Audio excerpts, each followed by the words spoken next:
Am I audible now? Friends, am I audible now? Am I audible now? Yes.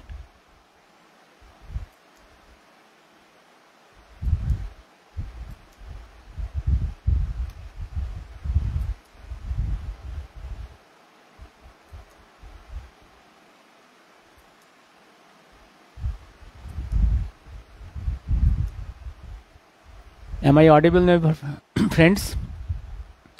Yes, I am audible. Hope. একটু problem হলো, আমি শুরু করছি।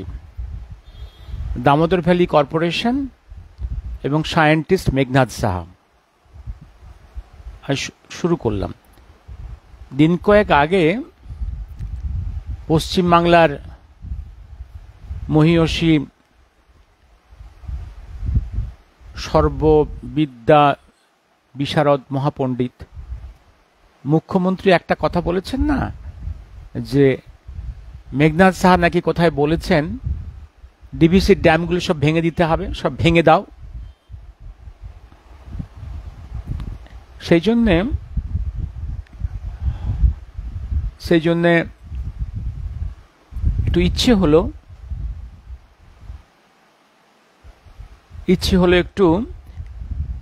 একটু কাগজপত্র ঘেঁটে দেখা ডিভিসির জন্য মেঘনাদ সাহা কি বলেছিলেন এবং কি করেছিলেন।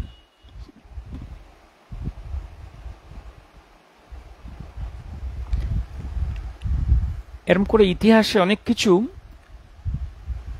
কিছু কথা বলা হয়। যেমন কিছুদিন আগে কলকাতার বোসবাড়ির এক মহাপণ্ডিত ঐতিহাসিক বলেছিলেন নেতাজি নাকি give me blood I promise you freedom একথা বলেননি। তো ভাবলাম হয়তো মহাপণ্ডিত ঠিকই বলছে, হয়তো পরবর্তীকালে লেখায় বইয়ে সব লেখকরা ঐতিহাসিকরা ভুলভাল লিখেছে। তো আর্কাইভাল ডকুমেন্টসগুলো দেখলাম, ন্যাশনাল আর্কাইভস অফ ইন্ডিয়াতে নেতাজির এবং আইনে যে ডকুমেন্টসগুলো আছে খুলে খুলে দেখলাম পরিষ্কার লেখা আছে, ডকুমেন্টসের মধ্যে এগুলো আছে। তো তাই নয়, গভর্নমেন্ট অফ ইন্ডিয়ার পাবলিকেশন ভলিউমসেও সেটা আছে। তো এরকম সব পণ্ডিতরা আছে এখানে। যেমন আমাদের কনস্টিটিউশন নিয়ে অনেকে অনেক প্রশংসা করেন, বড় বড় বাতেলা মারেন। কনস্টিটিউশন নিয়ে আম্বেদকর নিজে কি বলেছেন একটু বলে আমি এই ডিভিসি অ্যান্ড মেঘনাদ সাহাতে চলে যাব। কত বিকৃত কথা সমাজের মানুষের কাছে পৌঁছয়। হ্যাঁ, কি লেখা আছে, রাজ্যসভাতে একটা ডিসকাশন, রাজ্যসভা তখন MP Ambedkar, after his compilation of the constitution on 2nd September 1953 Rajya Sabha ডিসকাশনে কি বলছেন, people always keep on saying, oh, you are the maker of the constitution. My answer is, as I was a hawk, what I was asked to do, I did much against my will. Sir, my friends tell me that I have made the constitution, but I am quite prepared to say that I shall be the first person to burn it out. I do not want it. It does not suit anybody. Rajya Sabha proceedings Ambedkar নিজে বলছেন। অর্থাৎ আম্বেদকর নিজেই খুশি নন about the composition of the constitution. তিনি বলছেন আমাকে যা করতে বলা হয়েছে আমি করেছি, এবং এটা দেশের জাতির কোনো উপকারে লাগবে না। আম্বেদকরের নিজের কথা। আর তারও পরে তো সেই কনস্টিটিউশনকে আরও বেশি পয়জন করা হয়েছে, আরও বেশি খারাপ সব আইটেম ঢোকানো হয়েছে নেহরুর সময়, ইন্দিরার সময়, পরবর্তীকালে ইউপিএ গভর্নমেন্টের সময় আরও অনেক নোংরামি ঢোকানোর চেষ্টা হয়েছিল।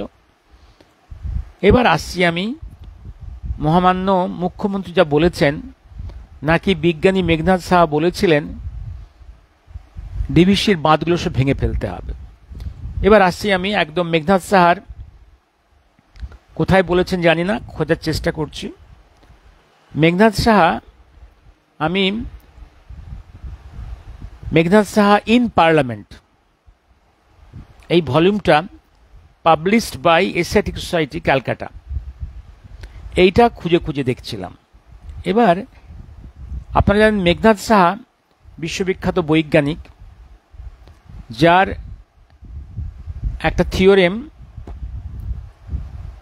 অ্যাস্ট্রোফিজিক্সের one of the most important 12 equations of astrophysics,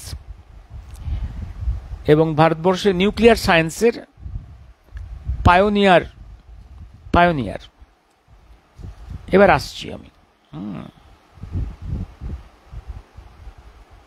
Meghnad Saha তার যখন এমএসসি পড়ছিলেন, মেঘনাদ সাহার ইন্টারেস্টটা কোথায়? On DVC. Meghnad Saha among scientists in our country, one of the very pioneer is social works, nationalist activity এবং সোশ্যাল ওয়ার্কে অত্যন্ত আগ্রহী মানুষ। তিনি বিজ্ঞানের আইভরি টাওয়ার থেকে নেমে রাষ্ট্রের কাজে নিজেকে নিয়োজিত করেছেন বারে বারে, এবং ছাত্র অবস্থায় উনি ছিলেন অনুশীলন সমিতির সেক্রেট সদস্য। যখন এমএসসি পড়ছিলেন কলকাতায়, তখন ডিভিসি এরিয়াতে ভয়ঙ্কর ফ্লাড হয়েছিল। সেই ফ্লাডের সময়, সেই ফ্লাডের রিলিফে উনি নিজে জয়েন করেছিলেন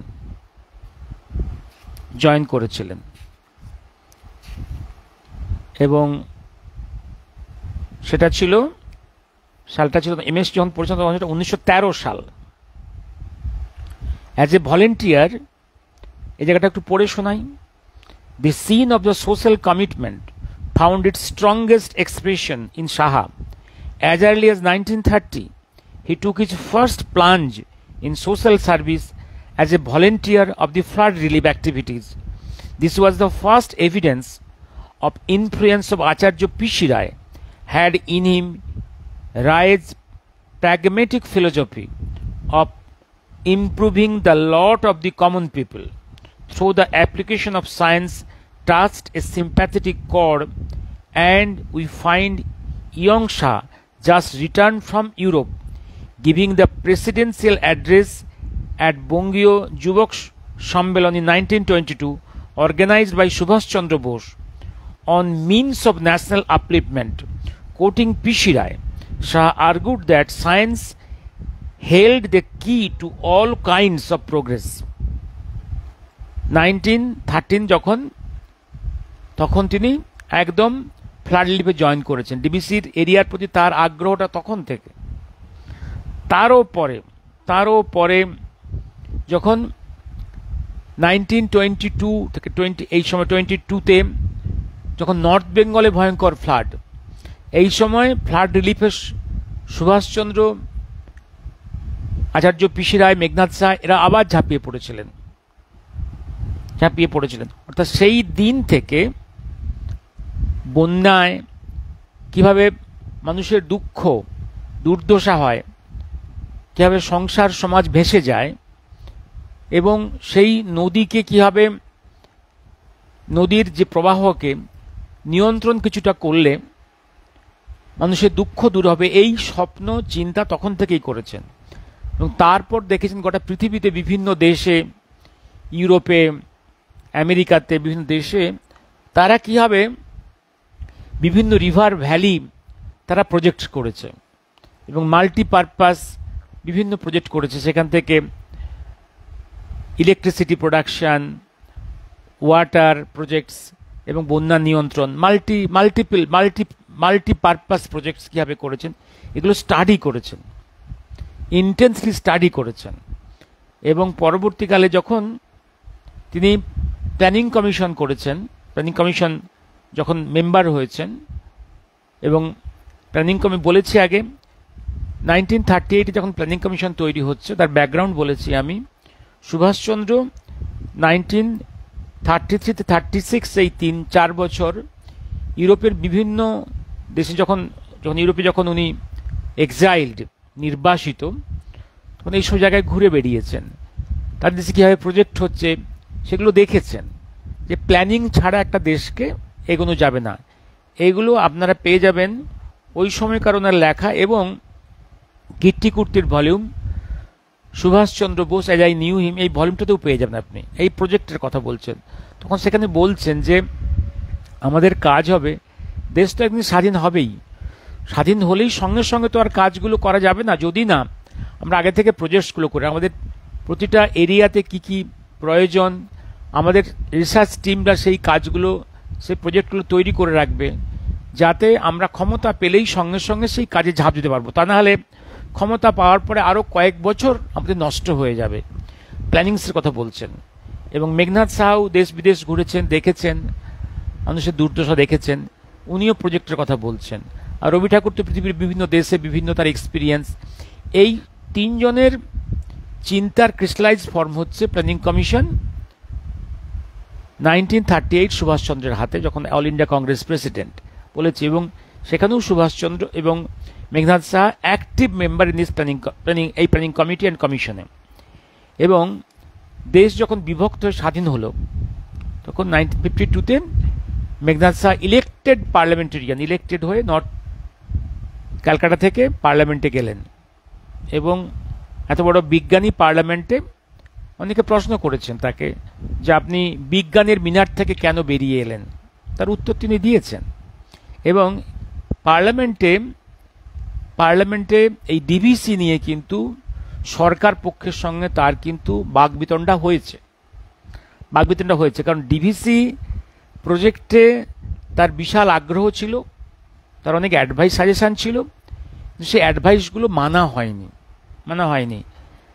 ভারত সরকার বিদেশ থেকে এই টেনেসি ভ্যালি, ইউএসের ভ্যালির প্রজেক্টের ইঞ্জিনিয়ারদের নিয়ে এসে, বিদেশি পণ্ডিতদের নিয়ে এসে কাজগুলো করিয়েছে, এবং কাজগুলো মেঘনাদ সাহার মনঃপূতহীনতার কারণ অনেক ভুলভাল কাজ হয়েছে। এ নিয়ে পার্লামেন্টে প্রচুর বাকবিতণ্ডা হয়েছে। পরপর উনি পার্লামেন্টের এই যে ডিসকাশন হয়েছে, এবং এতে সরকার পক্ষের সঙ্গে বাকবিতণ্ডা হয়েছে। আমি সেই জায়গাটা ডিসকাশনে আসছি আমি। এবং আমার মনে হয় সেই সময়ই নেহেরু মেঘনাদ সাহা সম্বন্ধে কিছু কটূক্তি করেছেন মনে হচ্ছে। একটা সময় তো কটূক্তি করেন, ঠিক এক্স্যাক্টলি অকেশনটা মনে আসছে না, বোধহয় সেই সময় করেছেন, জন্য খুব তীব্র পার্লামেন্টে বাকবিতণ্ডা হয়েছিল। এবং এই জন্য মহাকাল এক জায়গায় বলছেন, একজন বাঙালি বিশ্ববিখ্যাত বৈজ্ঞানিককে নেহেরু পার্লামেন্টে, মানে নেহেরু প্রকাশ্যে অপমান করেছেন। এই ইঙ্গিতটা সম্ভবত পার্লামেন্টেই করেছেন এইটা। এবং বাকবিতণ্ডা হয়েছে, কোনো সন্দেহ নেই, তার আমি প্রমাণগুলো দেখছি। একটা জিনিস তাহলে কি হচ্ছে, দামোদর নিয়ে তার ইন্টারেস্ট কবে থেকে? ফ্রম 1913 অ্যাজ ভলেন্টিয়ার এই দামোদর এরিয়াতে যখন ফ্লাড রিলিফে গিয়েছেন, যখন তিনি প্রেসিডেন্সি কলেজে এমএসসি স্টুডেন্ট। তারপর 1922 সালে আচার্য পিসি রায় এবং সুভাষচন্দ্র বোস এদের সঙ্গে নিয়ে আবার তিনি নর্থ বেঙ্গলের ফ্লাড রিলিফে এগিয়ে গেছেন। অর্থাৎ এই ফ্লাড রিলিফ আর ফ্লাডের যে ক্যালামিটিজ, এগুলো নিয়ে তার একটা আগ্রহ আছে, এবং তার লেখালেখির মধ্যেই, তার জার্নালসে লেখালেখির মধ্যেই ফ্লাড রিলিফ কীভাবে হবে, এই রিভার ফ্লোগুলোকে কীভাবে কন্ট্রোল করতে হবে, সেক্ষেত্রে কীভাবে বিভিন্ন পারপাসে সেই জলের ফ্লোকে ব্যবহার করা যাবে, এ নিয়ে প্রচুর লেখালেখি আছে তার, এই সায়েন্স অ্যান্ড কালচার এবং অন্যান্য বিভিন্ন স্পিচে। এবার আমি আসছি 1952-তে পার্লামেন্টের তার যে ডিবেটে আসছি। উনি ডিবেটে কি বলছেন, যে সরকার তো ডিভিসি প্রজেক্টস করছে, কি বলছেন একটা জায়গাতে, দামোদর, এটা হচ্ছে পার্লামেন্টের রেকর্ডস, তো পার্লামেন্টে পাশ করাতে হবে। এই ডিবেটটা চলছে, ডিবেটটা কি বলছেন মেঘনাদ সাহা, যে আমার আগ্রহ তো দামোদর ভ্যালি প্রজেক্ট নিয়ে বহুদিন আগে থেকেই, এবং কি বলছেন যে ডিভিসির যে বেসিন এরিয়া, যে সেটা হচ্ছে খুব ছোট, ডিভিসির থেকেও মহানন্দার বেসিন এরিয়া হচ্ছে আরও 10 গুণ। ডিভিসি অনেক ছোট এরিয়া, ডিভিসির প্রজেক্টসগুলো অনেক ছোট এরিয়াতে করতে হবে, তার মহানন্দা এরিয়া আরও 10 গুণ, অর্থাৎ 10 গুণ খরচ হয়ে যাবে। আর যদি গঙ্গা এরিয়া যদি করতে হয় তাহলে গঙ্গা হচ্ছে 100 গুণের বেশি। অর্থাৎ এটা ঠিকই আছে আমাদের, যে আমাদের সবসময় বিজ্ঞানের নিয়ম হচ্ছে একটা বড় কাজে হাত দেওয়ার আগে আমরা ছোট কাজে হাত দিই, ছোট কাজে আমরা এক্সপিরিয়েন্স গ্যাদার করি। কিন্তু সেই এক্সপিরিয়েন্স গ্যাদার করার সময় আমরা যে ভুলগুলো করছি সেই ভুলগুলোকে যদি নোটিস না করি বা ভুলগুলোকে নোটিস করিয়ে দেয় সেটাও যদি আমরা অনেস্টলি না পিক আপ করি, এটা খুব দুর্ভাগ্য। সো হোয়েন ইউ, উনি বলছেন পার্লামেন্ট স্পিচে, হোয়েন ইউ কি বলছেন একটা জায়গাতে যে অরিজিনাল 12 ডিবিসির জন্য 12খানা ড্যাম করার কথা, তোমরা মাত্র 1খানা ড্যাম করে ফেলে রেখেছ, এতে পারপাস সার্ভ হবে না। এবং তাও বলছেন যে 1খানা ড্যামও তোমরা যেভাবে করেছো, যে অ্যাডমিনিস্ট্রেশন দিয়ে করিয়েছো এবং যে টেকনোলজি করে, সেখানেও ভ্রান্তি আছে। পরপর আসছি আমি। So when you undertake a work of such a stupendous dimension, it is very necessary that you get the proper administrative experience by taking up a small project, so that was the reason why the Damodar Valley was the first chosen. উনি বলছেন কেন দামোদরকে আমরা choice করেছি first, কারণ Damodar is the smallest one. দামোদরের 10 গুণ হচ্ছে মহানন্দা, তার 100 গুণের বেশি হচ্ছে গঙ্গা এরিয়া, গঙ্গার বেসিন এরিয়া হলো। সুতরাং আমরা ছোটটা প্রজেক্ট দিয়ে আমরা এক্সপিরিয়েন্স করব। এবার বলছে তারপরেই এবার বলছে তোমরা যে এস্টিমেট কমিটি, তোমরা যে এস্টিমেট কমিটি যেটা তার যে রিপোর্ট দিয়েছে, তোমরা সেই রিপোর্টটাও কি পড়েছো? কি বলছে? To review the work of Damodar valley corporation during the last few years of existence, the Parliament appointed an estimate committee. The report of the estimate committee is before the Parliament. Now this committee made disclosures which no government can ignore, and before we vote further sums for this project, it is very necessary to draw the attention of the House to the gross irregularities which have been perpetuated by the Damodar Valley Corporation. We have already spent more than 20 crores on the Damodar Valley. তখনকার 20 crores মানে এখন 2000 কোটি টাকার, 2000 কোটি টাকার বেশি, আরো বেশি 20, হয়তো 20,000 কোটি টাকা হবে। What has been the result? Out of 12 dams which were under construction, under contemplation, it is said that only 4 will be taken up, and after 4 years of work we find that only 1 dam has been completed, and that dam is the smallest dam in the whole valley. It is little better than a pond, একটা পুকুরের থেকে একটু বড়, and the entire work has not reached even the planning স্টেজে পৌঁছয়নি। We have been told that Damodar Valley is tackling a thermal power station at Bakra. This thermal power station was contemplated as a standby, that is to say, when other dams would be completed, this was to be taken up, but on the insistence of the World Bank, this has been taken up. This power project, I am told, is very near the completion, but for this no credit need be given to the Damodar Valley Corporation, because here the consultants are all foreigners and money has come from World Bank. এখানে এই corporation কি কাজ করেছে? একটা post অফিসের কাজ করেছে, শুধু টাকাগুলো ওয়ার্ল্ড ব্যাংক থেকে এসছে, এখান থেকে শুধু চেক বিলি করেছে।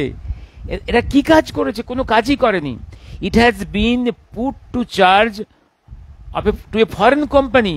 পুরো একটা ফরেন কোম্পানি কাজটা করেছে, and there are very gross irregularities in the way this company does this work.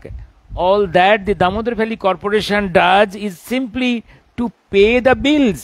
শুধু বিলগুলো পে করেছে, তাদের না আছে কোনো সায়েন্টিফিক ওয়ার্ক, না আছে কোনো অ্যাডমিনিস্ট্রেশন, কিচ্ছু নেই, শুধু বিলগুলো পে করেছে।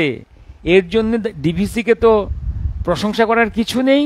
And to being done not after proper scrutiny, এবং যে বিলটাও তারা পাশ করেছে, টাকাগুলো বিভিন্ন লোককে দিয়েছে, বিদেশি কোম্পানিকে, বিদেশি এক্সপার্টদের, ভালো করে সেই বিলগুলোও স্ক্রুটিনি করেনি, প্রচুর টাকা বেশি পেমেন্ট হয়ে গেছে, টাকা নষ্ট হয়েছে। So this is the sum total of the work of the DVC. Gross irregularities have also been noticed in the work of rehabilitation, এবং যে এত লোক বাস্তুচ্যুত হয়েছে তাদের রিহ্যাবিলিটেশন প্রপারলি করা হয়নি। Now what is the cause? Within a very short time at my disposal, I cannot tell the cause in detail. You can find out it from the report. আপনারা এই রিপোর্টটা পড়ুন। Well, I can sum up it.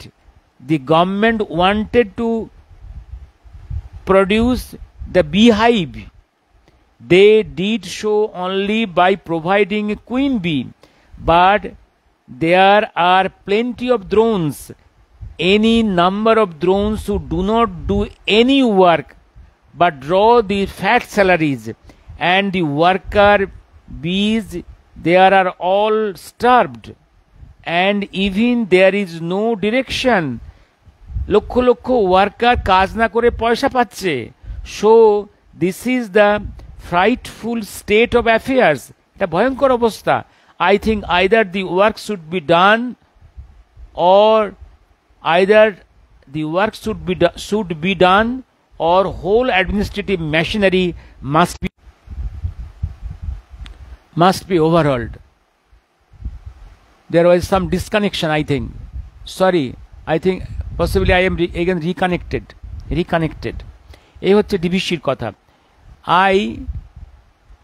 I might say that Damodar Valley Corporation was brought into existence on the model of Tennessee Valley, but they failed to catch up the spirit of the Tennessee Valley.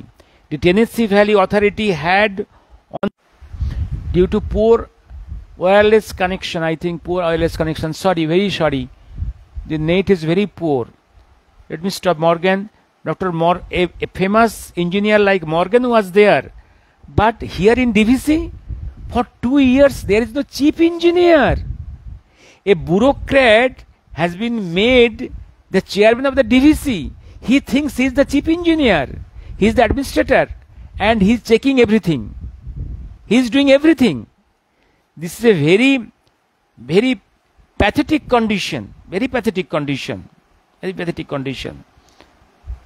এইবার উনি বলছেন যে একজন bureaucrat নিজেকে scientist মনে করছে, engineer মনে করছে, ভেরি প্যাথেটিক। এবং তারপর উনি বলছেন আরও ইন্ডিয়ার বিভিন্ন, যেমন আরও অন্যান্য ভ্যালি, টেনেসি ভ্যালি, এগুলো সম্বন্ধে কথা বলছেন, এবং আরও অনেক কথা বলছেন। আরেকটা, I am sorry because the net is not it very poor. এবার আরেকটা জায়গা বলছে একটা প্রজেক্ট করতে গেলে আগে প্রচুর আগে নদীটার কত ওয়াটার ফ্লো, তার হাইড্রোলিক স্টাডি দরকার হয়, জিওলজিক্যাল স্টাডি দরকার হয়, এখানকার ওয়েদারটাকে স্টাডি করতে হয়, এবং ওখানকার যে বায়োলজিক্যাল যে বায়োস্ফিয়ারটা আছে এগুলো সব স্টাডি করতে হয়। হাইড্রোলিক স্টাডি কি বলছেন উনি, কি দরকার, জিওলজিক্যাল সার্ভে ম্যাপ দরকার হয়। If you consult a survey map of the geological survey, you find most of the areas of the Mahanadi river, এগুলো আপনাকে এই সমস্ত জিওলজিক্যাল সার্ভে, তার হাইড্রোলিক স্টাডি, তার বায়োস্ফিয়ার, সেখানকার কোথায় কোথায় কি মানুষ আছে, পশু পক্ষী আছে, এবং বোটানিক্যাল সব গাছপালা আছে, সমস্ত স্টাডি করতে হয়। এইগুলো না করে না করে না করে একটা প্রজেক্ট করা যায় না, এবং অধিকাংশ ক্ষেত্রেই এর কোনো গুড স্টাডি নেই।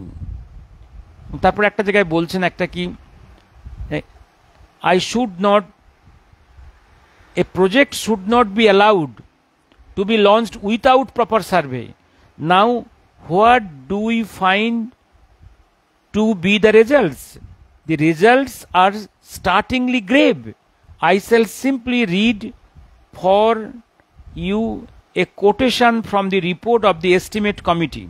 The estimate committee says that the whole work of the enunciation of proposals, planning, is done by a single organization or authority, or even an individual in different capacities. That is to say, one individual in the capacity of a secretary to the government, he is the consultant, and sometimes he is also the executor, and he is the engineer. Such a gross irregularity, I think no government can afford to allow such gross irregularity. No. At times there is gross irregularity in the transmission line. Let me stop. I find nowhere that Meghnad Shah কোথাও বলছেন না যে DVC ড্যামটা যেটা হয়েছে ভেঙে ফেলো, কোথাও বলছেন না। হ্যাঁ, বিজ্ঞানের অপপ্রয়োগ থাকতে পারে। তা বলে সেই গান্ধীর মতো বলে দেব যে ভারতবর্ষে যত হসপিটাল হয়েছে সেগুলোকে সব ভেঙে দাও, রেল লাইনগুলো ভেঙে দাও। এ তো ভয়ঙ্কর কথা, এ তো ভয়ঙ্কর কথা। এ গান্ধীজি রিয়েলি একটা ভয়ঙ্কর, একটা প্যাথোলজিক্যাল একটা ক্রিমিনাল গান্ধীর রিয়েল উত্তরসূরি।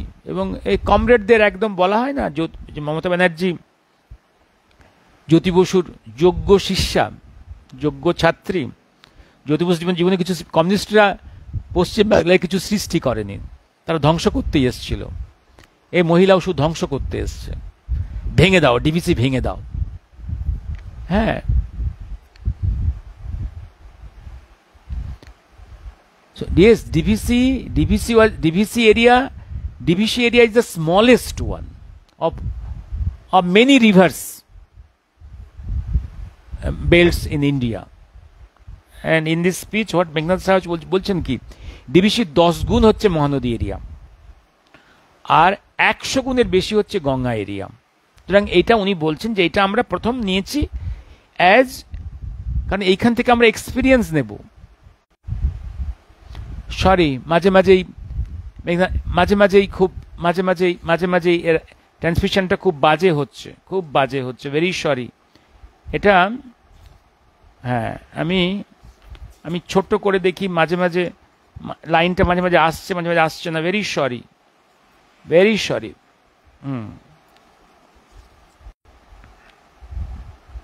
এবার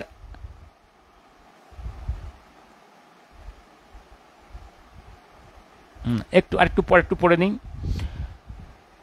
Though so far the work has been very disappointing, I do not for a moment suggest that these river valley projects should be abandoned. পরিষ্কার, উনি কখনো বলছেন না এই প্রজেক্টগুলো ভেঙে ফেলো বা বন্ধ করে দাও, এটা বলছেন না। This kind of mistakes have been committed by other governments also. When Russia undertook her river valley projects, she also committed the same blunders. When America started her river valley projects, for the first 30 years from 1900 to 1930, the American had also committed the same mistakes, but they quickly learned the results and quickly learned how to correct the mistakes and how not to repeat mistakes.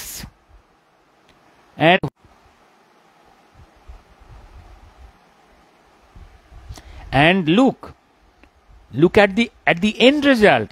When their work was completed, see the success of their river valley projects, either in Russia or in America. You see, and in Russia they call the Volga their mother Volga. They call Volga their mother Volga. This mother Volga projects, and see, in those countries they have learned from their mistakes, and they have learned how to not to repeat mistakes. না, এত বারে বারে interruption হচ্ছে, আজকে আর কথা বলবো না, sorry.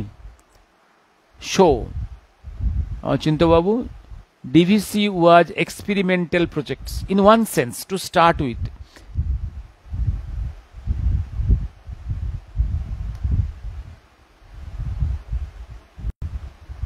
না, রাখছি, কারণ